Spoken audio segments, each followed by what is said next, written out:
Voilà, bonjour, j'explique un peu le fonctionnement de la Jeep Cherokee avec sa boîte automatique et les leviers pour les 4 roues motrices. Donc rien de compliqué.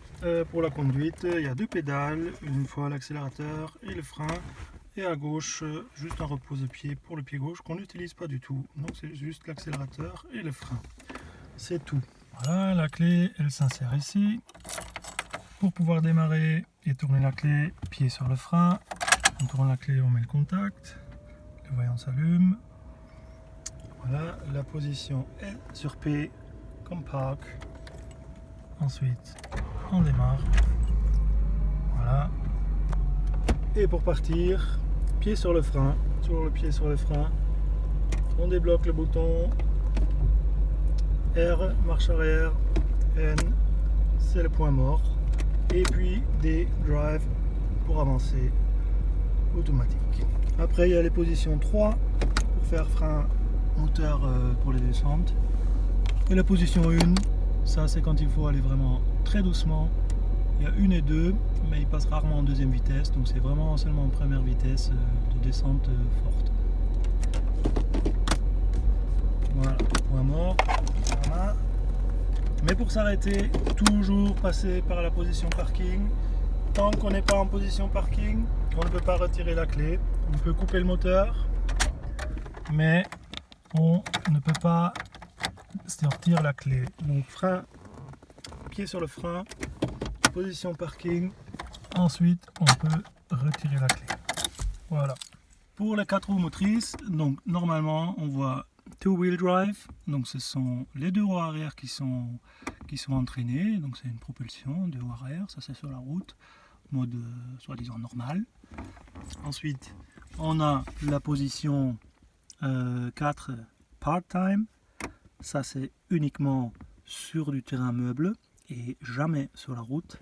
Ensuite, 4 full-time. Ça, c'est en permanence. On peut le choisir pour être en mode 4x4 en permanence sur la route et partout où on veut rouler. Ensuite, il y a un point mort pour passer aux vitesses courtes. Les vitesses courtes, ça sert donc pour grimper ou pour descendre des côtes très très raides, combinées avec la limitation en première vitesse. Et à ce moment-là, on n'a pas besoin de freiner dans les descentes, ça va très très doucement. Donc il s'agit d'une démultiplication des 4 vitesses automatiques vers une gamme plus basse, un peu comme le passage du grand plateau vers le tout petit plateau sur un vélo. Alors pour montrer un peu le passage des vitesses en 4x4, il faut bien s'assurer que les vitesses s'enclenchent aussi. Voilà, il y a des petites subtilités, ça s'affichera ici, là sur le côté. Hop, on démarre pour voir. J'ai le pied sur le frein, je suis sur parking. On peut modifier la position. Je l'ai tiré jusqu'en 4 roues motrices full time, mais malheureusement ça passe toujours par le part time et lui il a enregistré encore le part time, donc ça s'affiche en orange. Maintenant je mets sur marche arrière, j'ai bougé le levier et on a vu il a sauté tout de suite dans la bonne position, il s'est enclenché sur le vert, ça veut dire le 4 roues motrices permanent, donc sur route pas de problème. Donc ensuite voilà, je mets sur point mort. Pour passer les vitesses courtes, on le tire un peu vers l'extérieur. Voilà, là je suis en neutre, point mort. Et ensuite, je passe les vitesses courtes. Et là, à nouveau, le voyant part-time s'allume. Donc c'est très important, ne jamais rouler en part-time. Tant que le voyant est allumé, on n'avance pas sur la route ou sur une route solide. Ça crée des tensions dans le train roulant et ça risque d'abîmer les boîtes de vitesse et les arbres de transmission. Donc là, on sort du terrain, voilà, je suis en parking, on retourne sur la route. D'abord, on passe par le point mort, on attend un peu pour que les engrenages s'arrêtent de tourner, puisqu'on part d'une démultiplication très petite vers une grande. Hop, je l'ai poussé vers le permanent, il a bien pris en compte. Ensuite le 2 roues motrices, je le pousse en avant, il bloque un peu.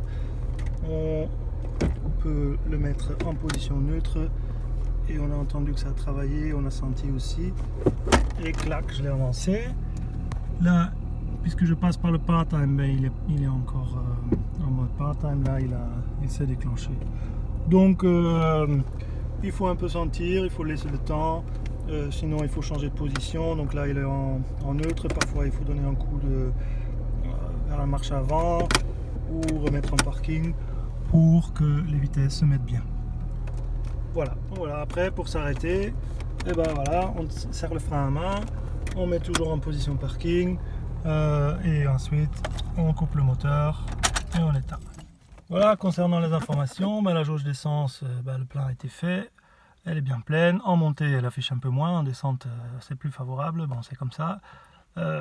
Si vous partez loin et vous faites du 4x4, assurez-vous que vous ayez le plein, puisque la consommation est conséquente. Il y a 70 litres dans le réservoir, ça fait une autonomie de 220 miles environ, donc l'équivalent de 350 km. Voilà, l'afficheur de température, bon, il faut éviter de trop dépasser les 100 degrés.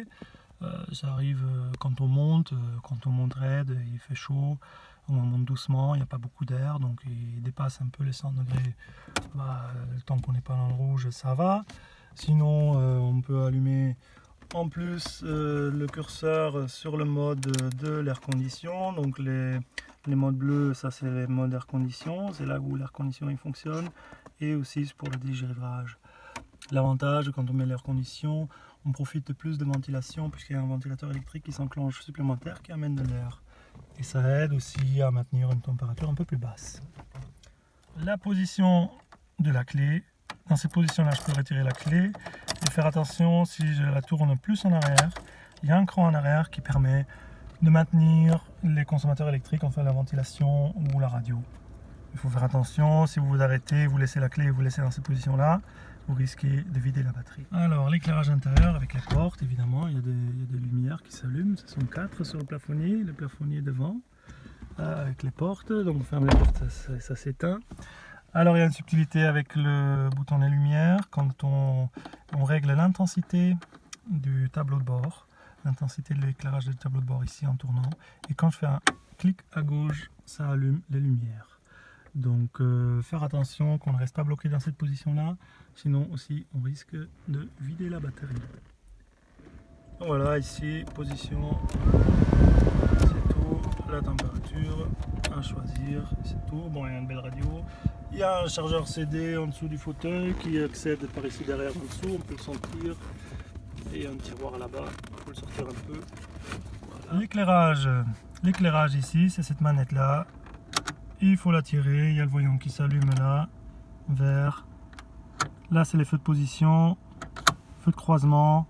Après les grands phares c'est ici et on le voit au milieu. Hop, et voilà. Je les éteins.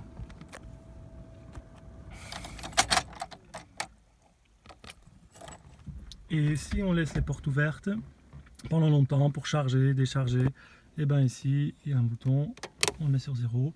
Et ils sont éteintes, les lumières. Ils ne s'allumeront pas non plus lorsque je tourne à gauche le bouton est permanent, ils ne vont pas s'allumer, mais ils ont chacun des boutons individuels qui fonctionneront toujours. Et donc là, il faut bien veiller qu'ils ne soient pas activés. Donc ça sur 0. Et voilà.